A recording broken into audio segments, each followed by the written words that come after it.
Hi everybody, Kat here. Welcome to my channel. And this is gonna be an expansion on the video I did yesterday, where I basically laid out what I figured was going on with Harry and Meghan and the palace, and how and why Meghan and Harry seem to get a pass, everything they do. How and why Andrew's been protected all this time. It seems that, for the longest time we've been wondering this. How do they get a pass? Why are they getting a pass? What's really at stake here? Well, I think I laid it out yesterday in my video, but let's go a little bit further. Well, not yesterday, a couple of days ago. Let's take this a little bit further. Is there precedence for this kind of behavior by the palace to protect criminal behavior and criminal activity to preserve themselves? And I would say yes, there is precedent. Have you heard of the Profumo affair? Have you heard of the Cambridge Five or the Thursday Club? All stories out of early 60s Britain, and all connected directly to Prince Philip. Now, the Profumo affair in the early 60s helped topple the conservative government of Harold Macmillan. The story had everything: sex, Russian spies, the Secretary of State for War right at the head of the government. Now, we had Christine Keeler, Anthony Blunt, some of the main characters, Dr. Stephen Ward, Prince Philip. How do they all connect? Well, in the early 60s, at a party of the country estate of the Astors, Christine Keeler, a sex worker, was introduced to John Profumo, the Secretary of State for War under Macmillan's conservative government. They started having an affair, and that lasted a few months. What Profumo didn't know is that Christine Keeler was also sleeping with a Russian spy, Ivanov. And so, government secrets, bed-to-bed pillow talk, this kind of thing, very, very dangerous. But now, there was members of the government. Stephen Ward was an osteopath, friend of Christine Keeler's, and member of the Thursday Club, associate of Prince Philip's. And the Thursday Club was a group of socialite men, aristocratic friends of Prince Philip's, government, business, aristocratic friends of his, and they would get together and it was basically a gentleman's club. They drank, told stories, ate food, but the meetings were always accompanied by a lot of women. This is where Christine Keeler comes in as a sex worker. There was always this kind of activity around the Thursday Club events.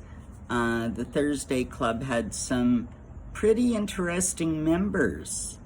Actor David Niven, actor Peter Ustinov, Kim Philby, the spy, a member of the Cambridge Five, if you've ever heard of them. Now, the link between the Thursday Club and the Profumo scandal is Dr. Stephen Ward. Just how I claim this whole Meghan thing and all the connections and who's backing her, that I claim that the connection is Anderson there, her buddy.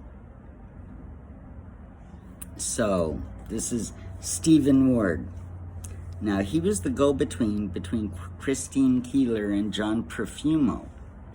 Now, Ward, as a friend of Prince Philip's, and this is a little odd, I mean, he was also a homosexual, which at the time was not, as accepted as it is now, especially, in Britain at the time. Ward had sketched some pictures of Prince Philip, one of which you can find around on the internet. It's one that was released of Prince Philip in his underpants. Why is one adult man sketching Philip in his underpants? What's this got to do with anything? Anyway, there's claim that there's a whole lot more pictures around. Skip ahead a little bit now to when MI5, the Queen's Secret Service, discovers the workings of the Cambridge Five in Britain after the defection to Russia of two of its members, Don McLean and Guy Burgess. Well, two other members of the Cambridge Five just happened to be Kim Philby, associate of Prince Philip's and member of the Thursday Club social group, and Anthony Blunt, who held the position as the Queen's art curator at Buckingham Palace for decades. Anthony Blunt. Now, Philip and MI5 wanted to oust Anthony Blunt when they discovered that he was a spy. Well, Blunt called their bluff, claiming that he had not acted as a spy for decades. That notwithstanding, he'd used his influence and intelligence gathering skills to build dossiers on members of the Thursday Club, members of the government, and specifically the Profumo scandal. Now, Blunt claimed he had more evidence of a little something going on with Philip. We have the picture of him in his underpants. Well, apparently there was a lot more.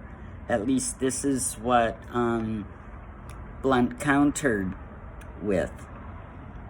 Now, that kind of information would embarrass and damage the royal family, the government, the Queen, the MI5, for having not figured this out long time before, and that there were spies in the mist. It would make everybody look bad.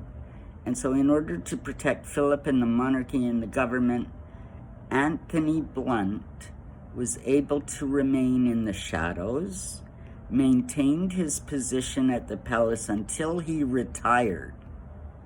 It wasn't until Margaret Thatcher outed him that we knew the full story of Anthony Blunt. So the palace has protected criminals to protect themselves. Think of Andrew and his associates. Think of Meghan and her connections. It's a bit of a dirty business, and the palace needs to keep a lid on all of this. They're dancing a fine line. Charles has a difficult task ahead of him navigating through all of this. Well, I hope you liked it. Like, subscribe, leave me a comment. I'd love to know what you're thinking about all of this. And certainly do research things like the Profumo affair, the Cambridge Five. These are interesting stories, and they all connect with the royal family, and I think you'd enjoy it. Have a great day, everybody. Bye for now.